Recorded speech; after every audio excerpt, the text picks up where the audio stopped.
공군은 29일 한국형 전투기의 이름을 공모한다고 밝혔다. 응모를 원하면 다음 달 1일부터 30일까지 공모전 포스터에 있는 QR코드로 접속해 KF-X의 임무를 상징하는 명칭과 이에 대한 배경 설명을 제출하면 된다. 대한민국 국민이면 누구나 참여할 수 있다. 1인 한 건만 응모할 수 있다.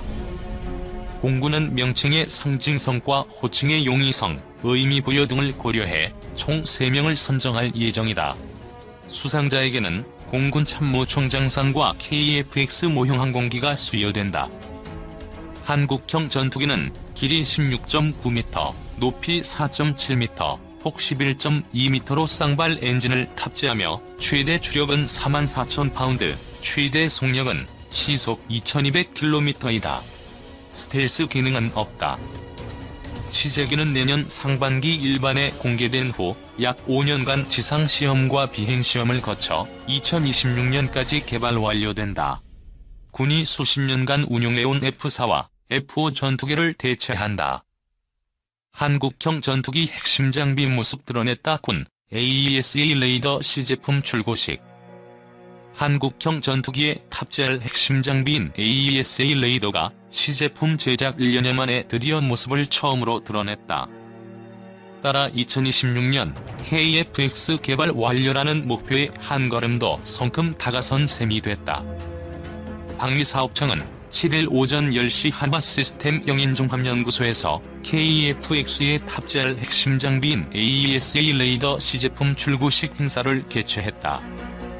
이 행사에는 최호천 방사청 미래전력사업본부장, 남세규 국방과학연구소장, 김일동 국방부 전력정책관 등 사업 관련 주요 인사 및 관계자들이 참석했다.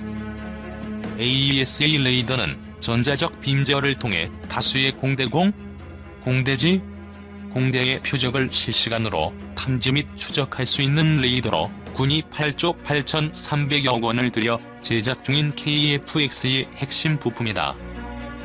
약 1000여 개의 송수신 모듈을 독립적으로 작동시켜 목표물을 실시간으로 탐지 및 추적할 수 있어 전투기의 눈이라 불린다. 안테나 장치, 송수신 처리 장치, 전원 공급 장치로 구성된다. 그간 군안 밖에서는 해외 기술 이전 없이 AESA 레이더를 국내 개발하는 것은 불가능하다는 우려가 있었다. 하지만 군은 2017년과 2018년 두 차례의 지상시험 및 점검을 통해 국내 개발 장치인 하드웨어 입증 시제의 기술 성숙도를 확인했고, 지난해에는 국내외 비행시험을 수행해 다시 한번 하드웨어의 기술 성숙도를 확인했다. 이어 개발을 주관하고 있는 국방과학연구소는 지난해 12월 519억 규모의 AESA 레이더 공급 계약을 한화시스템과 체결했다. 이어 이날 드디어 AESA 레이더 시제품을 출고하게 됐다.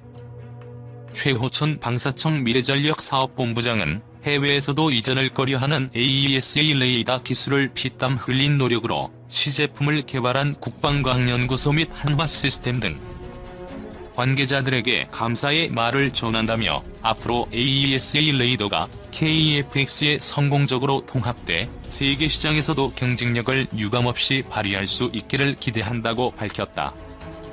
남세규 국가연 소장도 오늘 AESA 레이더 첫 시제품 출고라는 큰 성과를 거두게 돼 기쁘다며 이제 자신감을 가지고 우리가 개발한 AESA 레이더가 KF-X 전투기용 레이더로 손색이 없는 수준까지 완성도를 높여갈 수 있도록 개발자 모두 변함없는 노력을 당부한다고 강조했다. 한편 AESA 레이더 시제품은 한국 항공우주산업에 인도될 예정이며 KF-X에 탑재해 체계 통합과 지상시험 및 비행시험 등의 시험평가 과정을 거친 뒤 2026년에 체계 개발을 완료할 계획이다. KF-X를 위한 AESA 레이더 개발 진행 현황. 지난 2월 10일 오후 경기도 용인시 남사면에 있는 한화시스템 용인연구소 박준영 해상레이더 팀장은 연구소 안의 거대한 시설 앞에서 이렇게 힘주어 말했다. 안테나 시스템 시험장은 가로 32m, 세로 33m, 높이 22.5m 규모로 가로 18m, 세로 12m의 국내 최대 스캐너가 설치돼 있었다. 근접 전개 시험장은 위상 배열 안테나 최종 통합 시험을 하는 곳이다.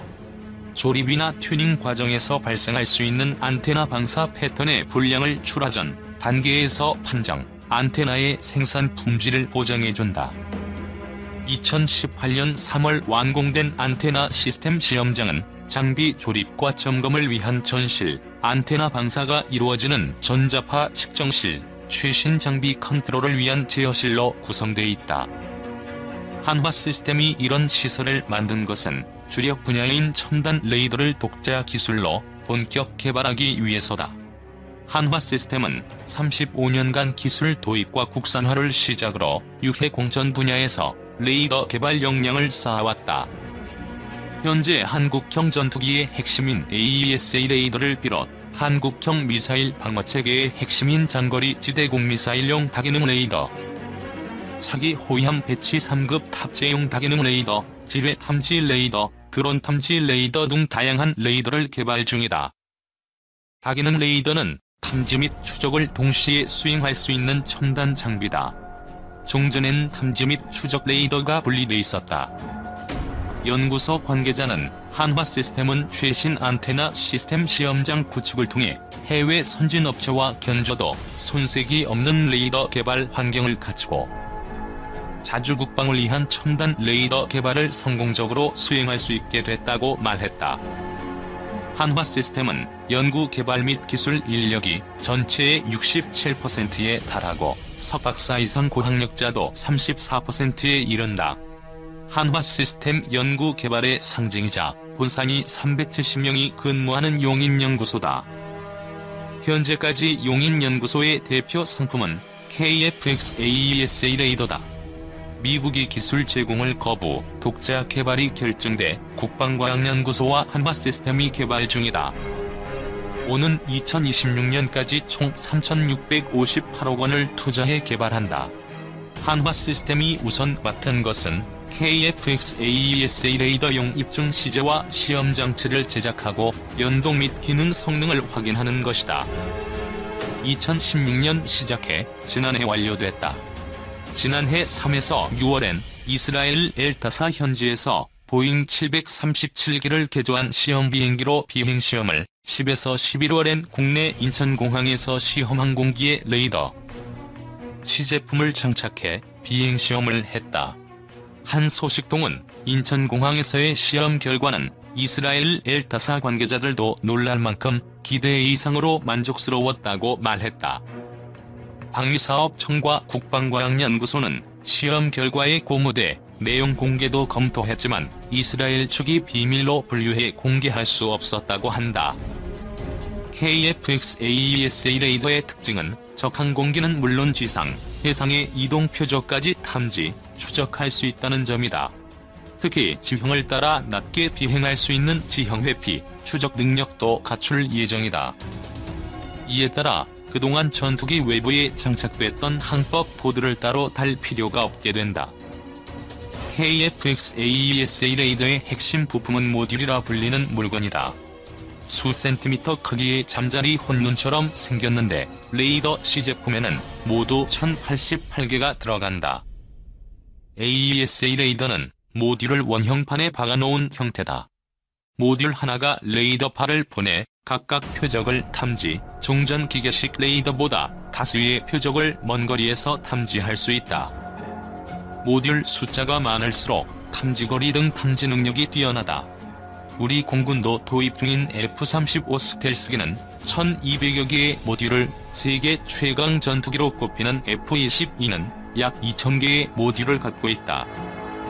정통한 소식통에 따르면 오는 2023년부터 KF-X에 장착돼 시험될 AESA 레이더는 현재보다 20% 커지고 모듈 숫자도 그만큼 늘어날 것이라고 한다. 모듈 숫자가 1200여 개에 달할 수 있다는 얘기다. 이는 F-35와 비슷한 수준이다. 수십 개의 목표물도 동시에 추적할 수 있다. 연구소 관계자는 KF-X AESA 레이더는 KF-16 성능개량 전투기에 탑재된 AESA 레이더보다 우수한 성능을 갖게 될 것이라고 말했다. KF-16 성능계량 전투기의 AESA 레이더 탐지거리는 약 200km인 것으로 알려졌다. 모듈을 비교적 작은 레이더 원형판에 가급적 많이 집어넣으려면 크기를 줄여야 한다. 여기에도 상당한 기술력이 필요하다. 용인연구소에는 2005년 처음 만든 모듈부터 2016년 개발된 모듈까지 함께 전시돼 있는데 크기가 엄청나게 줄어들었음을 알 수 있다. 용인연구소가 위협적으로 개발 중인 첨단 레이더에는 KF-X AESA 레이더 외에도 L3용 다기능 레이더, 차기 호위함 배치 3급 탑재용 다기능 레이더 등이 있다. L3용 다기능 레이더는 적항공기나 탄도미사일을 탐지해 국산 장거리 유격 미사일인 L3을 유도하는 역할을 한다. 수십 개 적항공기, 미사일을 동시에 추적할 수 있다. 오는 2024년까지 개발된다. L3의 요격 고도는 50에서 90km인 것으로 알려져 있다. 차기 호위함 배치 3급 탑재용 다기능 레이더는 수백 킬로미터 떨어진 적 함정과 항공기를 탐지한다. 지상 목표물도 탐지할 수 있고 전자전도 수행한다. 2024년까지 개발이 완료될 예정이다. 연구소 관계자는 신형 레이더들은 완전 디지털 레이더로 개발 중인데 국내 최초 사례가 될 수 있을 것이라고 전했다. 이밖에 지뢰 탐지 레이더와 머신러닝 기반 표적 탐지 추적 레이더, 메타 표면 구조물, 드론 탐지 레이더도 눈길을 끄는 존재다. 지뢰 탐지 레이더는 금속 지뢰는 물론 골치 아픈 존재인 플라스틱 베인 지뢰까지 탐지할 수 있다. 머신러닝 기반 표적 탐지 추적 레이더는 국내에서 처음으로 인공지능을 활용해 탐지거리 등을 늘린 것이다. 드론 탐지 레이더는 0.01제곱미터 크기의 소형 드론을 1km 이내에서 탐지한다. 메타 표면 구조물은 전자파 특성을 변환시켜 스텔스 성능을 강화한 것이다. 차기 호위함과 차기 구축함의 다기능 레이더 구조물 표면에 활용될 전망이다. 용인연구소는 중국, 러시아 등 주변국의 스텔스기도 잡을 수 있는 스텔스 탐지 레이더 개발에도 상당 수준 진척을 이룬 것으로 알려졌다. 초기 KF-X를 담당할 AESA 레이더는 LIG Nex-1에서 개발할 것이라 보고 있었으나 판을 까고 보니 한화 시스템으로 넘어가게 되었다. 어떤 이유인지는 몰라도 한화가 가져간 뒤 필자도 걱정이 상당히 많았다. 현재 보면 하드웨어는 나왔다고 이야기하고 있다. 다만 소자 개수가 조금 적은 게 아쉽다. 소자는 반도체 시웨이퍼에 질화갈륨 증착하여 사용하는 것으로 알고 있다. 통상적인 시 센서에 비해 캠 센서의 전력 밀도가 매우 높고 소형화가 가능하여 기존 기계식 레이더 대신 센서로 표적을 추적할 수 있다. 사실 이러한 부분에 있어 핵심은 소재 개발과 프로그래밍이다. 반도체 이야기로 깊숙이 들어가면 할 이야기가 많아 다른 글에서 다루도록 하고 우선 하드웨어는 개발이 돼가고 있다. 이스라엘의 ETLA로부터 기술 제휴를 받지만 실질적으로는 미국으로부터 우회적으로 받는다는 이야기도 있다. 직접 미국이 기술을 알려주면 모양새나 정세에 이상한 영향이 있다는 이야기도 있지만 그건 실질 연구진과 핵심 수뇌부만이 알 문제이다. 사용자는 제대로 개발하여 써먹기만 하면 된다. 이렇게 겐을 활용한 센서 하드웨어는 돼가고 있으니 이제 문제는 소프트웨어이다. 동영상에 보면 AEAST나 SAR 등 몇 가지 실험들이 국내 및 해외에서 테스트를 진행하며 가시적인 성과가 나오고 있는 것으로 보인다. 분해능이나 탐지거리는 대외비이기 때문에 정확한 수치를 공개할 수 없어 비교도 어렵고 실제 인터넷에 돌아다니는 자료가 어떤 근거인지, 변이는 무엇인지, 변수 제어는 했는지, 실험군과 대조군의 조건이 무엇인지, 결정적으로 그 데이터가 신뢰할 수 있는지 알 수가 없다. 그래도 이렇게 성과가 나와준다면 마구다지로까 내려갈 수는 없을 것이다. 물론 F-22 랩터에 들어간 AN/APG-77과 같이 미칠 듯한 성능이 나오긴 어려울 것이며 소자 개수도 적다고 알려져 있다. 현재 1300여 개로 추정 중인데 그 수치조차도 정확하다고 말하기는 어렵지만 대략 맞을 것이고 AN/APG-77은 1,500개 이상으로 알려져 있다. 아무래도 소자가 많으면 장거리 고출력을 낼 수 있지만 그만큼 발열 전력 소모와 직접도 향상을 위한 기술이 들어가고 많은 소자를 제어하기 위한 소프트웨어도 그만큼 받쳐줘야 한다. 속을 다지는 효과가 있다. 2040년대 라팔 전투기의 노후화에 대비해야 하는 프랑스는 차세대 전투기를 개발해야 하지만 막대한 비용이 부담이다. 독일과 공동 개발을 실시하면 개발 비용을 분담할 수 있고 도입 규모도 늘릴 수 있어 대당 단가 하락과 군수 지원 체계의 유지도 쉽다. 냉전 시절부터 프랑스와 가까웠던 제3세계 국가의 수출에 항공 우주산업 기반도 발전시킬 수 있다. 일본으로서는 전투력 확보와 미일 군사일체화를 통한 동맹 강화 효과를 거둘 수 있다. 스텔스 전투기를 국내 개발할 능력을 갖고 있으나 개발비의 도입 비용까지 더해지면 재정에 상당한 부담이 된다. 미국의 지원을 받아 차세대 전투기를 개발하면 비용 부담을 줄이면서 미국과의 관계를 더욱 튼튼히 할 수 있다. 다만 일감이 사라진 일본 항공산업계 연구개발 기반이 무너질 우려가 있다. 우리나라는 2016년부터 한국형 전투기 개발을 진행하고 있다. 핵심 장비인 다기능 이상 배열 레이더, 임무 컴퓨터, 전자광학 표적 추적 장비 등 90여 품목을 국산화해 가격 기준 국산화율 65%를 목표로 개발을 추진할 예정이다. 최근 공개된 한국형 전투기 상승도 무장과 전자장비가 외부에 장착되어 있어 스텔스 성능의 한계를 보인다. 방위사업청 제공. 카이가 진행하고 있는 설계 작업이 진척을 보이면서 전체적인 형상이 드러나고 있다. 겉으로 보면 F-22와 유사하지만 스텔스 성능은 5세대 전투기보다도 낮을 가능성이 적지 않다. 방위사업청이 공개한 형상에 따르면 적외선 탐지 및 추적 장치와 전자전 보드, 안테나 등 전자장비 상당수가 외부에 노출된 상태다. 스텔스 성능을 높이려면 F-35처럼 주요 장비들을 기체 내부에 탑재해야 한다. 5세대라기보다는 스텔스 기능이 일부 추가된 4.5세대 전투기라는 말이 나오는 이유다. 이를 해결하기 위해서는 블록이나 블록 3 개발이 필요하지만 군에서는 아무 언급이 없다. KF-X가 실전 배치될 2020년대 말이면 F-35E의 가격이 매우 저렴해지면서 염가형 스텔스 전투기로 자리잡을 가능성이 있다.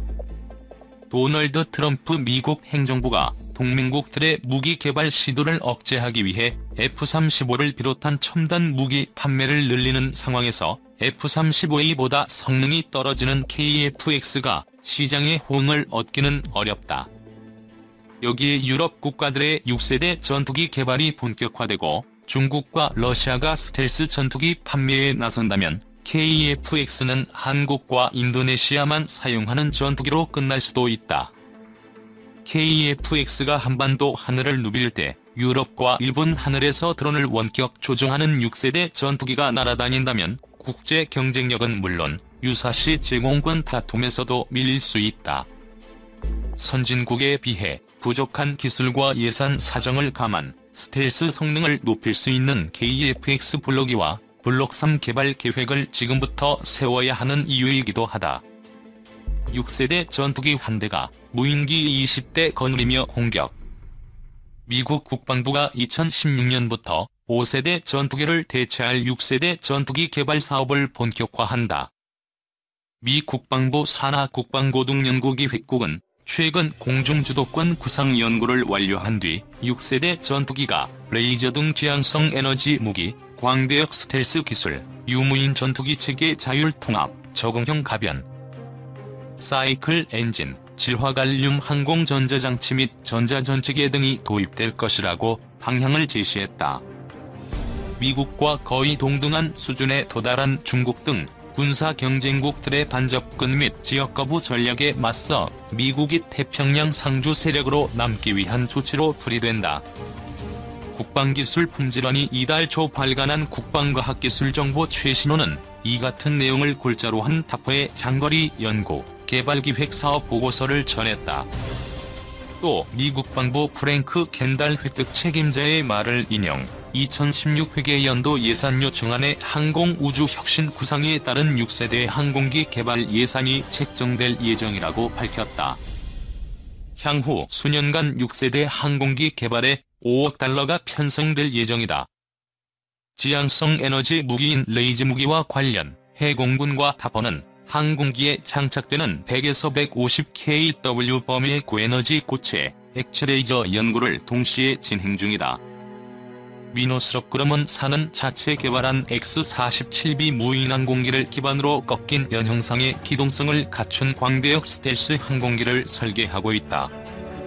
미 보잉사도 이와 유사한 꼴이 없는 전투기 F/A-XX 개념을 연구 중이다. 해공군은 인공지능을 통해 유무인 전투기를 통합한 전투체계를 구상하고 있다. 유인 전투기 한 대가 원격 조종 저비용 무인 항공기 스모델을 이용해 공격하는 형태다. 무인 항공기는 표적 획득 정보를 제공하면서 미사일 운반 장치 역할을 한다. 가변 사이클 엔진을 장착한 6세대 전투기는 현행 터보팬 전투기에 비해 운항거리가 25에서 30%, 추력이 최대 10% 상승된다.